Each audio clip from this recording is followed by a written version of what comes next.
민족 통일대회에 참석하기 위한 북측 대표단이 오늘 서울에 도착했습니다. 오늘 온 북측 대표단에는 해방 후 좌우 합작을 주도했던 몽양 여운형 선생의 딸 여원구 씨가 포함이 되어 있습니다. 이번 북측 대표단 가운데 가장 주목을 끄는 인물은 단연 여운형 선생의 딸 여원구 조국전선 의장입니다. 지난해 8월 15일 낯선 이름의 한 사람이 언론의 주목을 받았다. 몽양 여운형. 손잡고 좀 걸어보세요. 지금 아버님 뵈서 참배하실 계획이세요? 네. 근데 또 만나시다. 가고 싶으세요? 가고 싶어요. 가시면 참배하시면 무슨 말씀 하시고 싶으세요? 딸의 기억 속에 아버지는 늘 함께 있었다. 몽양 여운형.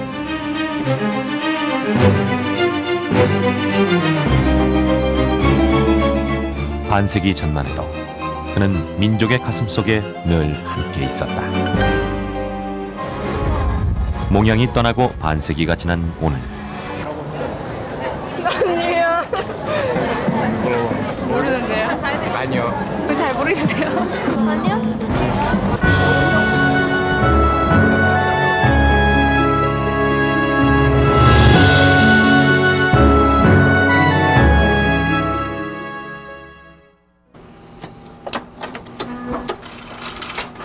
1930년 이른 봄 세상의 관심은 몽양 여운형이었다. 쉬쉬하면서 주고받던 한 독립운동가의 활약상을 민중들은 신문을 통해 확인할 수 있었다.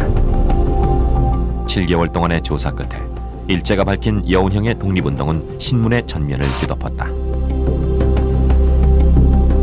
파리에서 열린 강화회의에 조선 독립을 청원했던 활동을 일제는 가장 크게 문제 삼았다. 제1차 세계대전의 전승국들이 전후 문제 처리를 하고자 열었던 파리 강화회의. 이 회의에 우리 민족의 대표로 참가했던 김규식은 상해 임시정부가 파견한 것으로 알려져 있다. 그러나 김규식은 이미 임시정부가 수립되기 전 파리 강화회의에 파견됐다.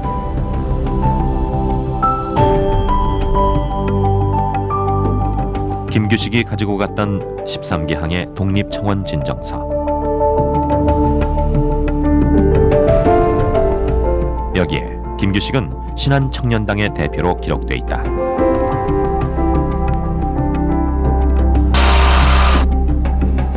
그 신한청년당을 만든 것이 바로 몽양 여운형이다. 미국의 윌슨 대통령 특사로 찰스 크레인이라고 하는 사람이 상해에 와서 파리 평화회의에서는 민족 자결의 원칙에 의하여 많은 문제들이 해결된다고 하는 요지에 강연을 했습니다. 마침 그 자리에 여운형 씨가 초청을 받아가지고 그걸 듣고는 몽양 여운형은 파리 강화회의가 한국 민족의 독립운동의 절호의 기회가 될 것이라고 판단했다. 여운형의 주도로 만들어진 신한청년당은 파견 대표로 김규식을 선발했다. 최근 입수된 일제시대 한 문서는 여운형의 당시 활동을 이렇게 전한다.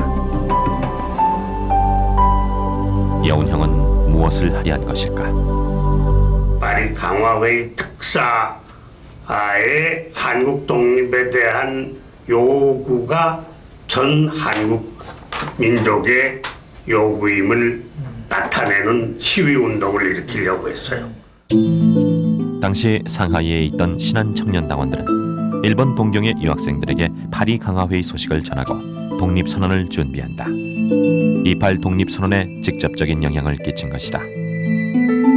또한 국내 각 지역에도 신한청년당원들이 파견됐고 몽양 여운형은 만주와 러시아 지역을 찾아가 시위운동을 조직했다. 여운형 선생이 포착한 이 기회와 신한청년당의 활동이 3.1운동의 진원이 되었다고 말씀드릴 수 있습니다. 파리 강화회의 참가와 28 독립선언 그리고 3.1운동에 이르는 일련의 독립운동 뒤에는 몽양 여운형이 있었던 것이다. 3.1운동으로 확인된 민족 독립의 뜨거운 열정으로 대한민국 임시정부와 임시의정원이 수립되고 몽양 여운형은 임시의정원에 참여해 외교를 통한 독립운동에 주력했다. 우리 독립운동가들에 대한 회유공적의 일환으로 일제가 몽양을 초청한 것도 이즈음이다. 수차례에 걸친 초청을 받은 끝에 몽양은 일본행을 결심한다.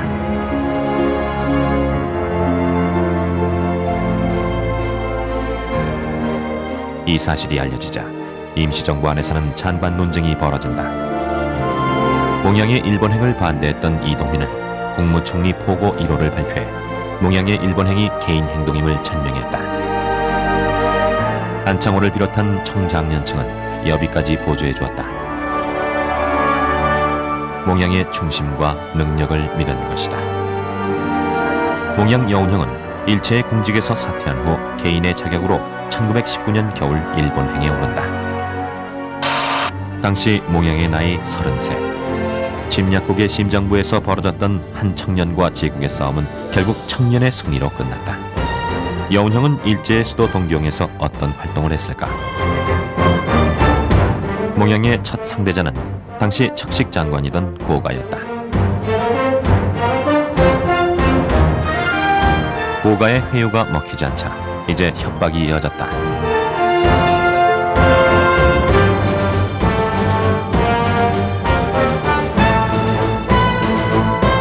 일제의 협박에 굴복할 몽양이 아니었다. 이어지는 일본 실권자들과의 면담을 통해 몽양을 존경하는 일본인들도 생기기에 이르렀고 동경 제국 호텔에서 몽양의 연설이 끝났을 때 일본 정계는 발칵 뒤집혔다.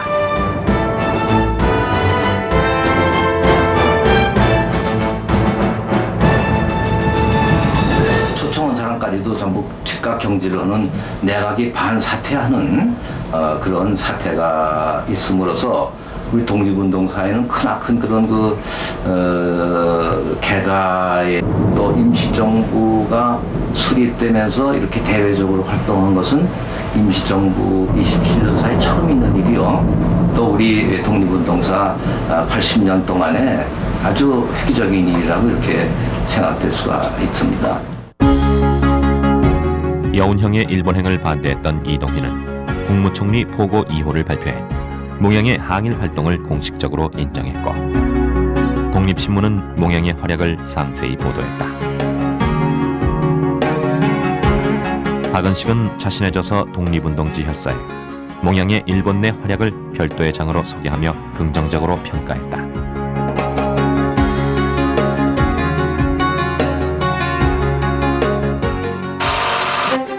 몽양 여운형의 독립운동은 주로 외교를 통해 이루어졌다.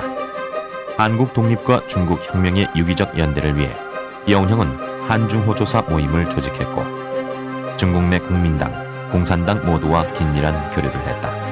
또한 미국은 물론 소련의 레닌, 트로츠키와도 회담하는 등 균형적 외교 활동을 통한 한국 독립에 주력했다. 중국과 동남아 등을 돌아다니며 폭넓은 독립운동을 펼쳤던 몽양은 1929년 7월 상하이의 한 야구장에서 일본 경찰에 체포돼 국내로 압송됐다.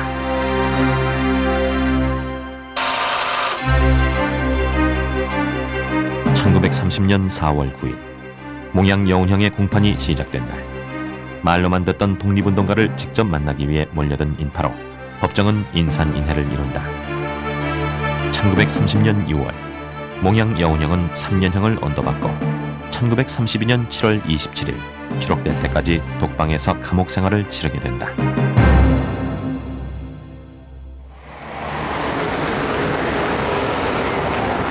서울 종로구 견지동. 시내에서 가끔 만나게 되는 근대식 건물 가운데 하나인 이 건물은 몽양 여운형의 재치가 묻어있는 곳이기도 하다. 바로 몽양이 추록 후 경영했던 조선중앙일보가 들어섰던 자리인 것이다.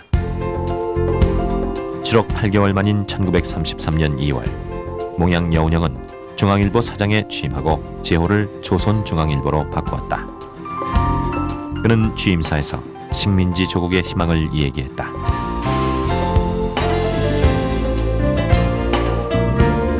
언론사의 사장으로서 몽양이 찾고자 했던 희망은 바로 조국의 청년들이었다.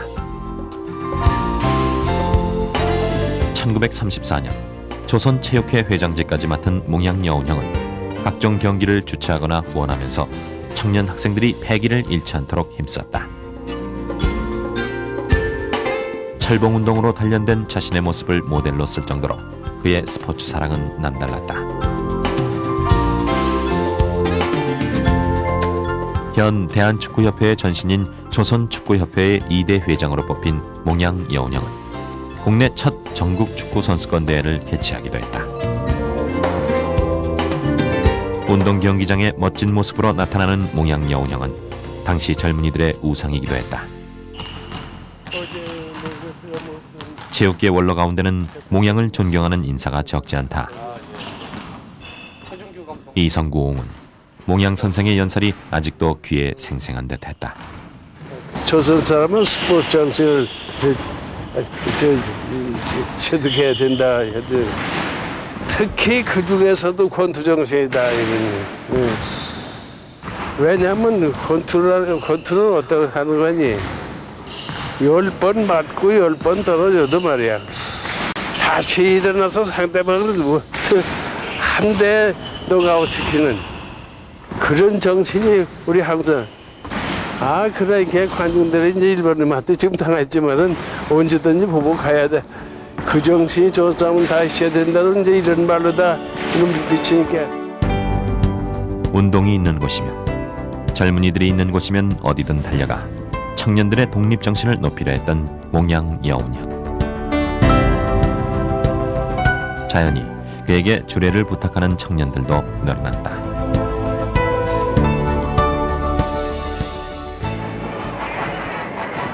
몽양의 합법적인 독립운동은 그리 오래가지 못했다. 1936년 베를린 올림픽. 이 대회에 참가하게 된 한국의 젊은 체육인들은 일장기를 달고 경기에 나가야 할지를 고민하고 있었다. 이성구옹도 그 청년 중 한 명이었다. 그때 청년들의 올림픽 참가를 독려했던 사람이 바로 몽양 여운형이었다. 잘했다는 말이야. 가슴에 일장에 붙인 그 길을 붙이고서 나가지만은 언제 어느 때나 어디를 하든지 간에 양 어깨에는 조선 반도가 치워져 있다고 하는 그런 생각을 조금도 잊어버려서는 안 된다고. 그렇게 보낸 손기정 선수가 마라톤에서 우승을 했다. 소식이 전해지자마자 몽양은 바로 사설을 싣고 호회도 발행했다. 그러나 청년들에게 조선 반도를 지고 달리라고 했던 몽양이 일장기를 그냥 칠 수는 없었다. 최초의 일장기 말살 사건으로 조선중앙일보는 결국 폐간에 이르고 말았다.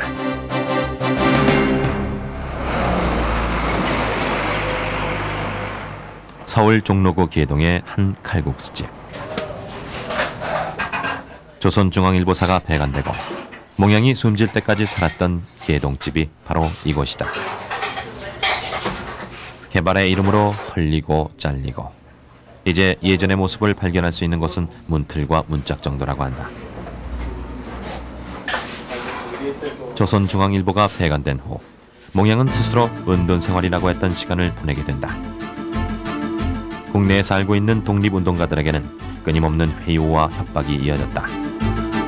신사참배, 한국신민화운동의 참가 강요, 학병유세, 장씨개명의 권유 등 몽양의 유명세를 이용하려는 조선 총독부의 헤아릴 수 없는 강요가 잇따랐다. 태평양 전쟁이 시작된 뒤 일제의 요구는 더욱 거세졌고 예전의 벗들도 하나둘 일제 편에 서기 시작했다. 그러나 몽양은 일제의 요구를 끝까지 이겨냈다. 신사참배를 거절하고 또는 그 장씨개명을 직접 거절해줄 때 형사가 그 뒤에 쫓아가지고 뭔가 트집을 잡아가지고 그 사람을 잡아넣을 수 있어요. 근데 몽양이 앞에서는 감히 그걸 못해요. 그거는 뭐냐면 모양이 엄청 거물이기 때문에 이 사람은 함부로 다져가지고 신문에 나봤자 자기네 이득이 적다는 거 알아요. 오히려 모양이 인기가 올라갈 뿐이라는 걸 자기 알기 때문에 그것을 감히 말 못해요. 몽양이 대범하게 활동하는 분이고 조선총독부 총독이라든가 그 관리들하고도 만나자면 만나고 이런 식으로 해서 그 사람들이 그 경계를 좀 푼다고 할까? 이런 식으로 여유를 갖게끔 하는 그런 면이 상당히 있었더랬습니다. 1944년 가을 결성된 건국동맹. 본토에서 결성된 건국동맹은 우리 현대사에 중요한 의미를 가진다. 일제가 패망할 무렵에 우리 독립운동 세력은 너무나도 멀리 떨어져 있었습니다.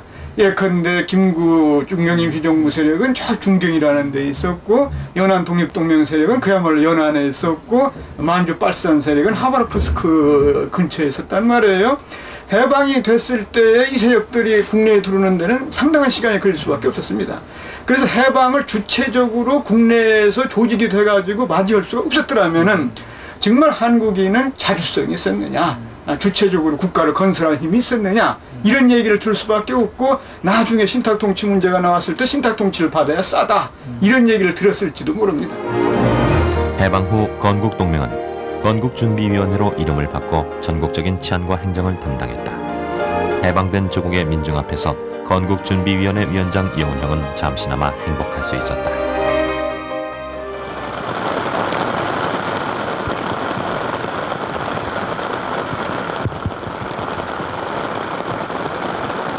몽양의 생가가 있었던 곳. 몽양이 타계하고 아무도 이곳을 돌보려 하지 않았다.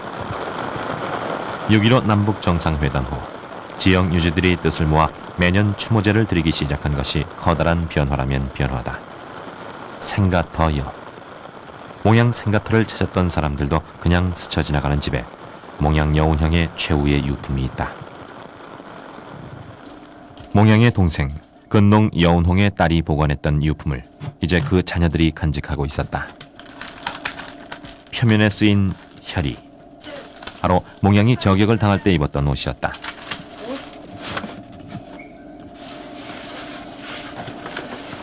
몽양 여운형은 1947년 해방 공간에서 극우 테러 분자에 의해 암살당했다. 그냥 밑에다 놓고. 그게 뭡니까? 그 두상 섞어놓은. 혹독한 일제시대 때도 살아남았던 독립운동가가 동족의 손에 무참하게 죽임을 당한 것이다.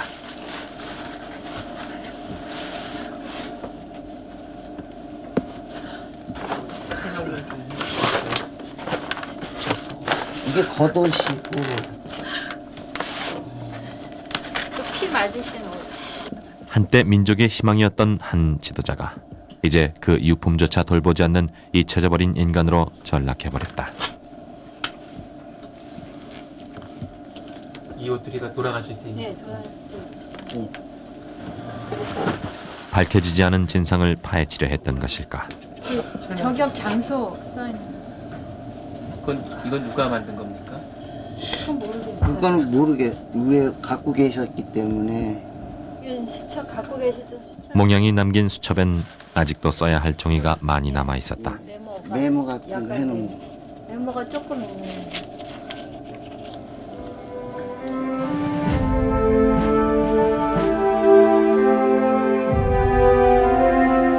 몽양 여운형은 1947년 7월 19일 서울 혜화동 로타리에서 암살당했다.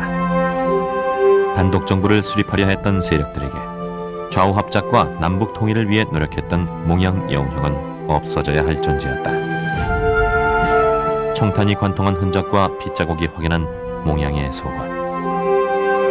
저격범의 총탄은 한평생 조국 독립을 위해 피끓었던 심장의 박동을 멈춰버렸다. 옷에 묻은 흙조차 제대로 털지 못하고 상자 안에 묻혀 있어야만 했던 몽양의 내일처럼 몽양을 죽인 자들은 몽양 여운형과 그 주변 인물들을 같이 묻으려 했다. 고잔삼도 없었고 뭐 누가 드나들어도 항상 그게 체크되고 그랬으니까. 돌아가신 어머니는 북에 간 몽양의 자식들을 혹시 만나면 이 유품을 전해주라고 유언을 남기셨다. 언제 전해줄지 모르는 그날을 기다리면서 외할아버지가 그랬던 것처럼 어머니가 그랬던 것처럼 그렇게 몽양의 혈의는 다시 어둠 속에 보관될 것이다.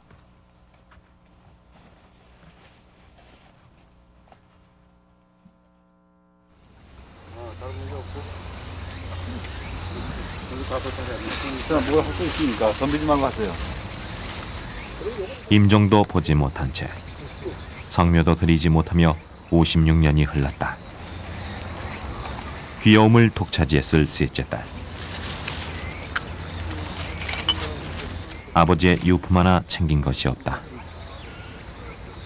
늘상 테러 앞에 시달렸던 몽양은 둘째와 셋째 딸을 저격당하기 1년 전인 1946년 북으로 보냈다.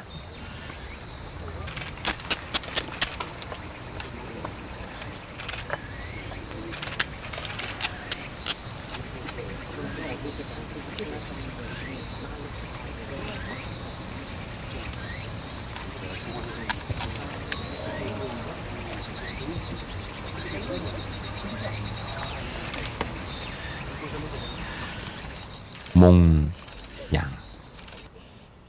태양을 꿈꾸었던 지도자 여운형. 그는 끝까지 희망을 버리지 않았다. 나도 이제 곧 가마. 너희들 먼저 한 발자국 먼저 가라고 하신 아버지이십니다. 이제 곧 통일이 된다. 어서 가라 근심 말고 내 뒤따라 가마 하시지 않았습니까 아버지. 근데 오늘까지 오시지 않으시고 여기 흙속에 계신단 말입니까? 원통합니다 아버지.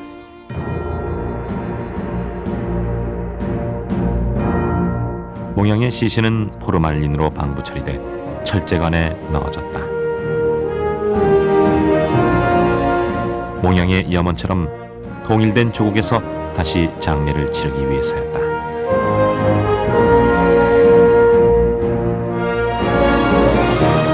몽양 여운형. 그는 잊혀질 수 없는 지도자다.